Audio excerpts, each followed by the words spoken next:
L'émission Pixel vous est présentée par les produits Bliblablo de Net Plus avec Internet, mobile et TV.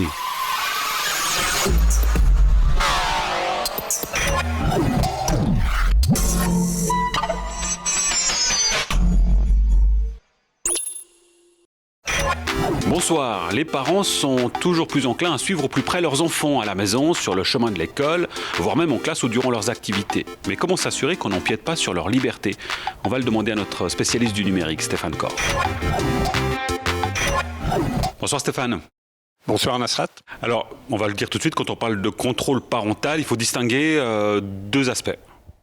Oui, alors il y a le contrôle de l'activité des enfants à travers Internet et il y a quelque part la surveillance de l'activité des enfants dans le monde physique, c'est-à-dire leur déplacement et puis aussi leur interaction avec les périphériques qu'ils utilisent. Et ces systèmes de surveillance, en fait, ils sont en plein développement.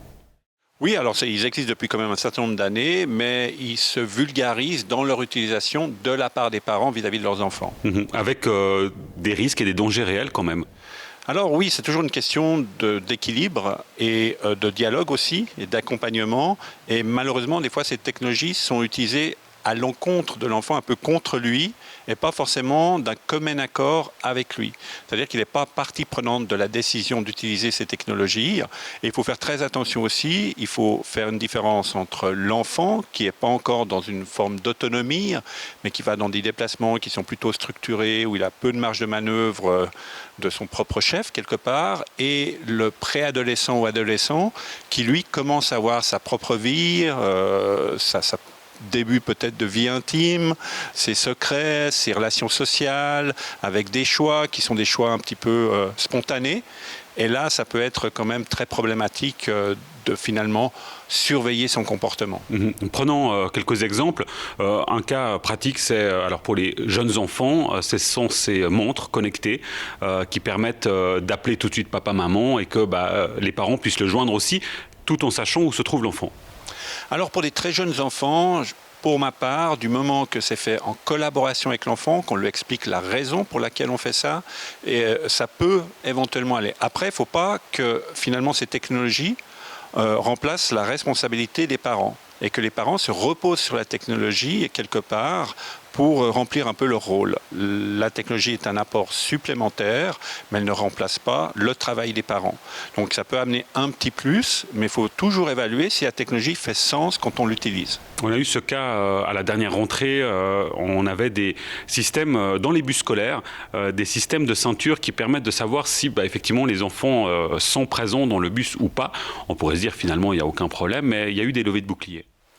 Oui, alors bien sûr, il y a normalement des levées de boucliers, elles sont saines, elles permettent un débat aussi de dire est-ce que la technologie fait sens. Il ne faut pas tomber dans un solutionnisme technologique et une facilitation de l'utilisation de cette technologie. Parce que quelque part, il ne faut pas qu'elle devienne trop familière non plus.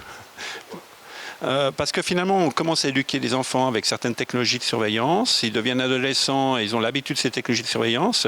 Et on risque un peu de les transformer en psychopathes dans le futur. C'est-à-dire qu'ils vont utiliser ces mêmes technologies dans leur couple après en disant c'est tout à fait normal que je sache où est mon conjoint, Alors, justement, parce que en préparant l'émission, vous me racontiez des cas dans vos cours que vous donnez en fait à des jeunes.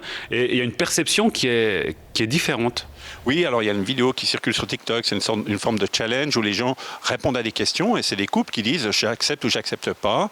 Et dans de nombreux cas, la fille dit oui, j'accepte que mon copain fouille mon téléphone et j'accepte qu'il ait les mots de passe de mes réseaux sociaux. Et c'est perçu comme un élément de confiance. Alors que la confiance, c'est tout le contraire. C'est exactement quand on n'a pas besoin de savoir. Et il en va de même avec les parents vis-à-vis de leurs enfants. Les parents doivent laisser leurs préados et adolescents faire leurs expériences, les laisser prendre certains risques pour qu'eux-mêmes se construisent aussi. Si la technologie vient interférer dans ce processus-là, ce processus va être altéré. Ça va être au détriment de l'enfant et au détriment du parent. Et puis Stéphane, il peut y avoir des mauvaises surprises du côté des parents. Ils peuvent s'inquiéter pour rien. Oui, parce qu'une mauvaise utilisation de la technologie peut créer déjà un faux sentiment de sécurité. mais aussi de fausses angoisses, parce qu'il y a des faux positifs, c'est-à-dire que tout d'un coup, on ne sait pas où est l'enfant, mais l'enfant peut-être a loupé son bus, peut-être qu'il a décidé d'autre chose, et que tout va bien. Et on doit laisser cette latitude et se dire, OK, je ne vais pas commencer à paniquer parce que le message qui m'est donné par la technologie, le message qui ne me serait pas donné dans d'autres circonstances, ne me convient pas ou quelque part m'inquiète. Oui, parce qu'on est tenté peut-être de se faire des films, finalement, si l'enfant n'est pas à l'endroit où il était prévu d'être. Tout à fait. Après, on fait tout d'un coup plus confiance à la technologie et son message qu'à son enfant ou à soi.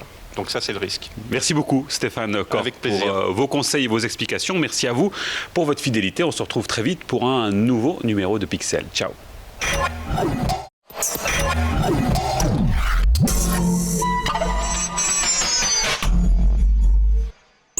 C'était l'émission Pixel qui vous a été présentée par les produits Bliblablo de Net Plus avec Internet, mobile et TV.